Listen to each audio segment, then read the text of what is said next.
The Ghana Journalists Association has demanded swift action against some followers of the head pastor of the Glorious Word Power Ministry International, Reverend Isaac Owusu-Bempah, who attacked journalists and prevented them from doing their job when Owusu-Bempah and 3 others were arraigned in court on Monday for threatening to kill Nana Agrada.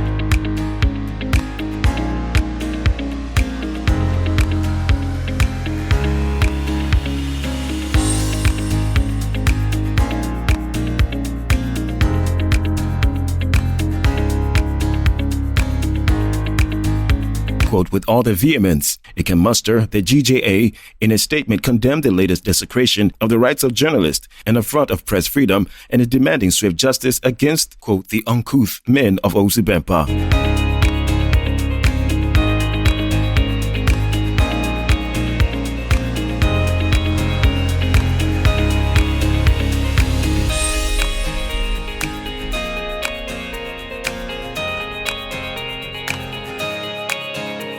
The GJA said it welcomes the apology of the police administration and assurance of future protection for journalists, but it holds the view that the timely gesture of the rebranded Ghana Police does not and should not absolve the offenders from tasting the biting edge of the law as articulated by Article 17(1) of the Constitution, which says, quote, no one is above the law.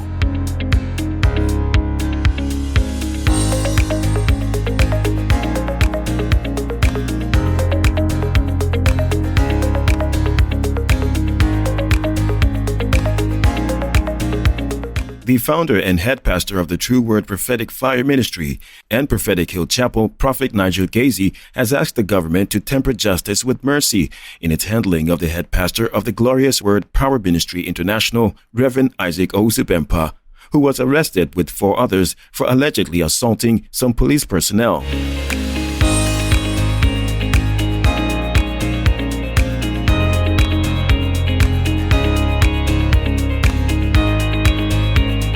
The controversial preacher said the governing New Patriotic Party ought to be gracious and consider the support it has received from Reverend Bempah in the past. Quote, considering what he has done for them to come back to power, it cannot be compared to the peoples whose toes he may have stepped on. Reverend Bempah was arrested alongside 4 other suspects.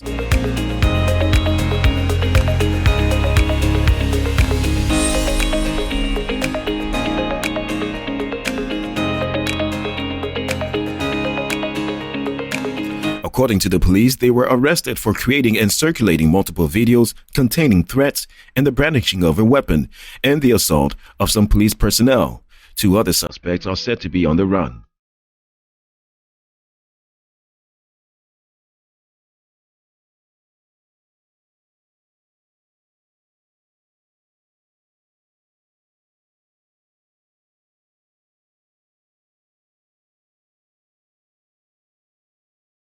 Executive Director of Child Rights International, Mr. Bright Appiah, has expressed concerns about the decision of the Attorney General to file an appeal against the 2 Rastafarian students of Achimota School.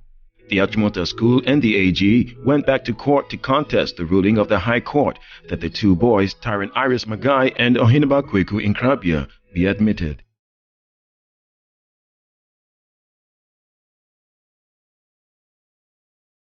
The Achimota School has argued that the High Court erred when it held that the rules and regulations of the school with regards to ensuring uniformity in appearance is unlawful and interferes with one's religious rights. But Mr. Bright Appiah states that the decision creates conflict in the minds of Ghanaians, especially when the government has demonstrated that it wants all children to have access to secondary education.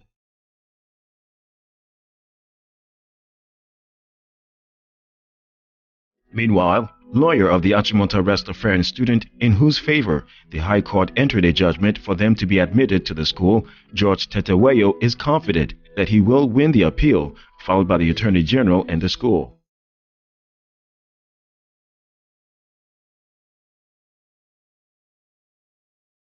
Deputy Agric Minister Yao Frimpong has assured that prices of foodstuffs will normalize after the next harvesting season.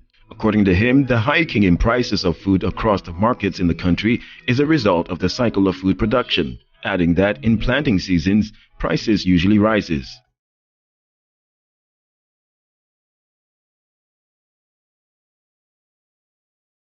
He added that the issue has been extraordinary this year because of the factors that affected production in 2020 amid the COVID-19 concerns. His comments comes after experts in the agricultural industry indicated that they foresee food shortages during the early months of the year 2022 due to current challenges with farming in the country.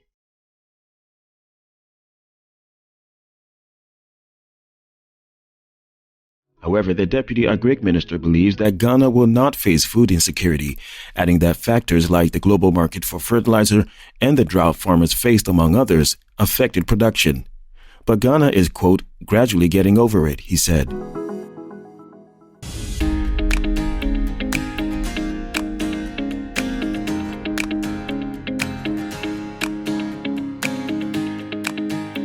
Customers of the defunct gold dealership firm Men's Gold Company Limited are calling on Parliament to investigate the closure of the company 3 years after its collapse. They also want a probe into circumstances leading to the supposed disappearance of some 400 kilograms of gold bars during the Economic and Organized Crime Office's closure of the company.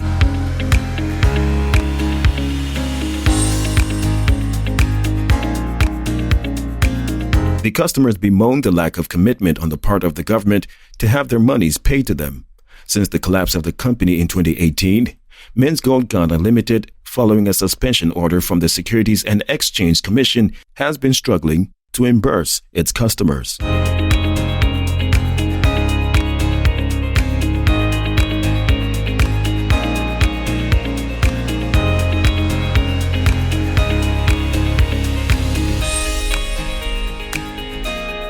Management of the company has promised to pay the customers their locked-up funds, which have been in arrears for the past 3 years, but that is yet to happen. This time round, the customers believe Parliament's intervention will bring an end to their long-standing woes.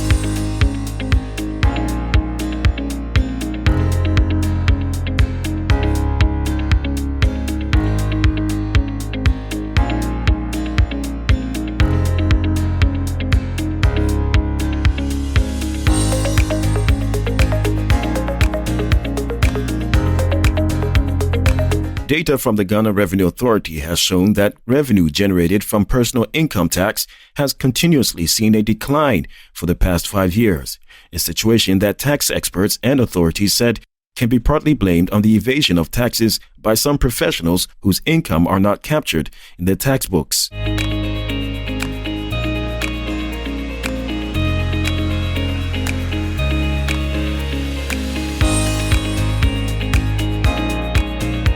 According to the GRA, between 2015 and 2020, the contribution of personal income tax fell from 2.1% to 1.22%, a situation that is affecting domestic revenue mobilization as the country is among the continent's economies with the poorest tax-to-GDP ratio.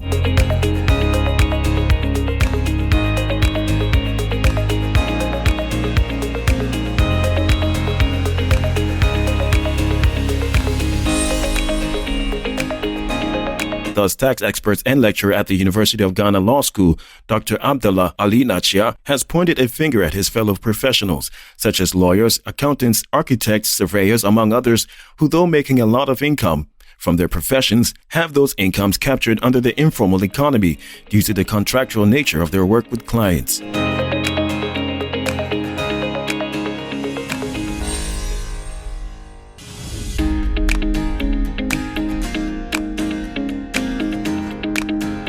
Kenyans online are expressing their outrage following a sharp rise in the cost of fuel. The country's energy regulator, EPRA, which sets fuel prices, announced an increase in petrol prices to over 130 shillings per litre, the highest so far. Petrol prices have been rising steadily in the country as a result of the global increase in crude oil prices, as well as from increased taxation locally.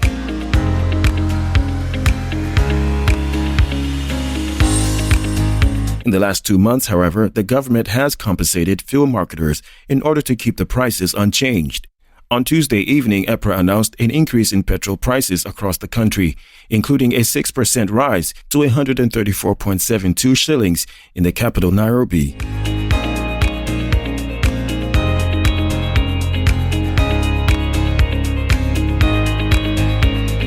The new prices took effect on Wednesday.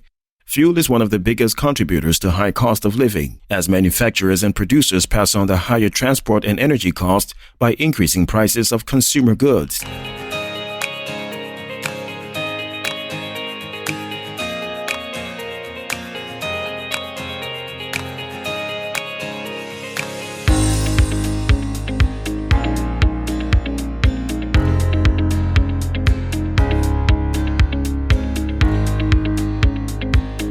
The French Defense Minister, Florence Parley, has warned Mali against entering into a deal with a Russian security firm. There have been reports that Mali's military rulers are close to hiring mercenaries from the Wagner Group.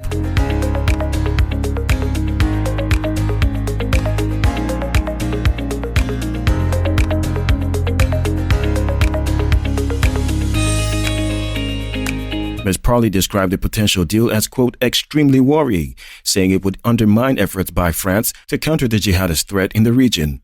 Wagner is believed to be operating in several African countries as Russia seeks to increase its influence.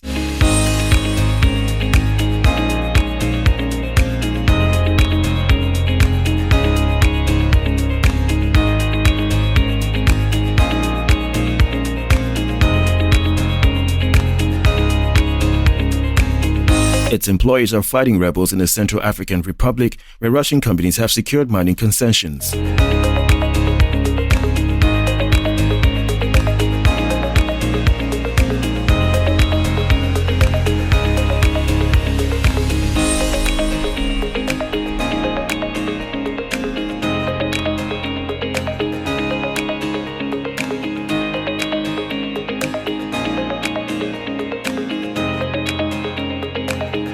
The TB Joshua Church in Nigeria has announced a new era in its leadership as the late preacher's widow takes over. Evelyn Joshua said her late husband will remain as the general overseer and founder of the church.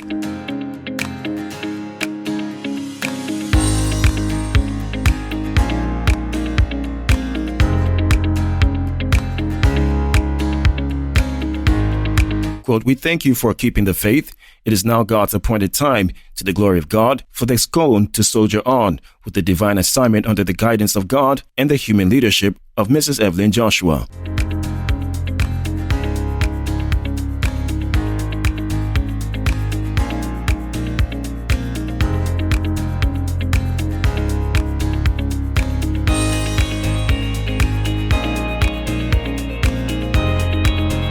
Mrs. Evelyn Joshua has asked for prayers as she begins her new role.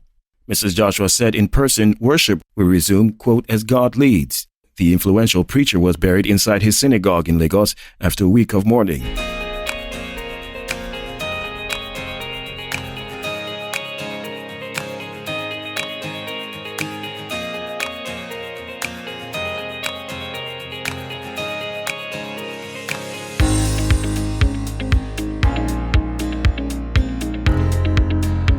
Goals from Thomas Müller and Robert Lewandowski settled a battle of the Big Two in Champions League Group E as Bayern Munich claimed a dominant opening game victory at Barcelona. The German champions controlled the game with Müller scoring his 7th career goal against Barca, courtesy of a first-half effort that found the net off Eric Garcia's back.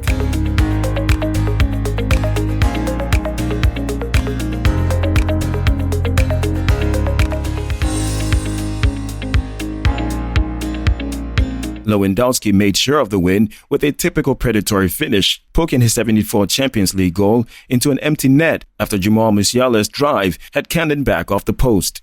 His 75th came late in the game as he once again showed his talent in front of a goal with a last finish after Serge Gnabry's shot had come back off the post and fell to him in the box.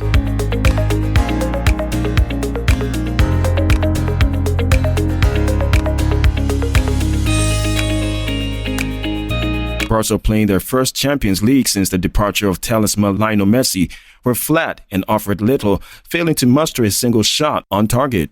The Catalan side have now lost 3 consecutive home games in European competition for the first time in their entire history.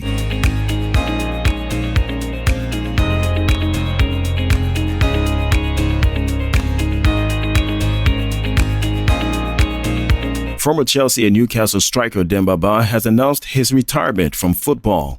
Ba also represented West Ham, Besiktas, Shanghai Shenhua, and Istanbul Başakşehir in his 16-year scenario career. The 36-year-old also picked up 22 caps for Senegal and scored 4 goals for the nation at senior level.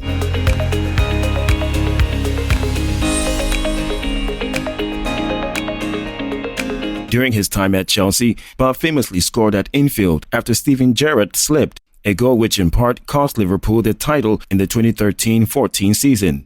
Ba joined Lugano in Switzerland in June this year, but has decided to retire just 3 months later. In a post on Twitter, Ba wrote, quote, "It is with a heart filled with gratefulness that I announce the end of my playing career."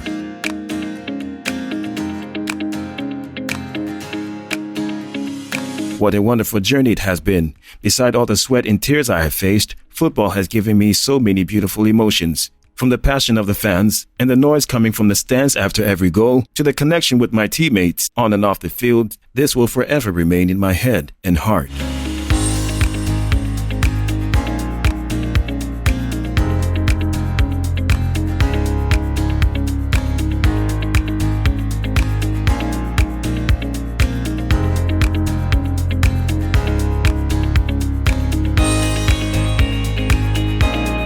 Veteran actor Sam Adjetifiu says he does not feel embarrassed asking the public to rescue him from his deteriorating state. The renowned screen icon has been in the news in recent days after granting an interview on his bad financial situation.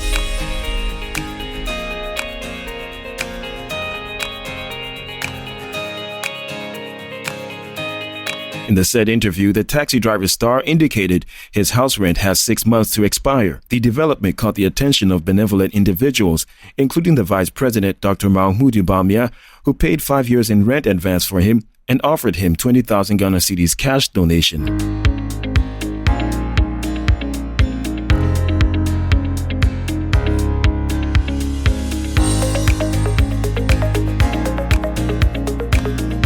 Sam Adjetifiu, popularly known as TT, revealed that so far as he's not stealing, but presenting his needs to people for help, he's not embarrassed. Quote, "When you have problem and you don't tell people about it, there's no way they would know," he said. "I must add that I didn't call for the interview, but I just used their outlet to channel my situation, hence I'm not embarrassed," he added.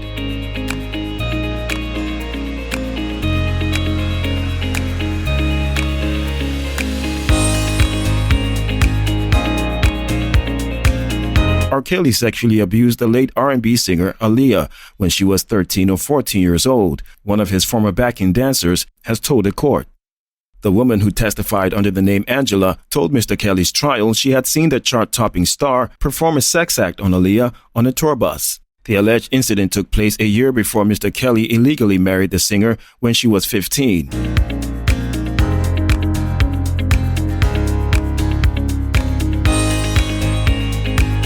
Mr. Kelly, age 54, denies all the charges against him. They include a single count of racketeering, which paints him as a kingpin of a criminal enterprise whose explicit purpose was, quote, "to prey upon young women and teenagers for sexual purposes." He has also been charged with 8 counts of violating an interstate anti-sex trafficking law.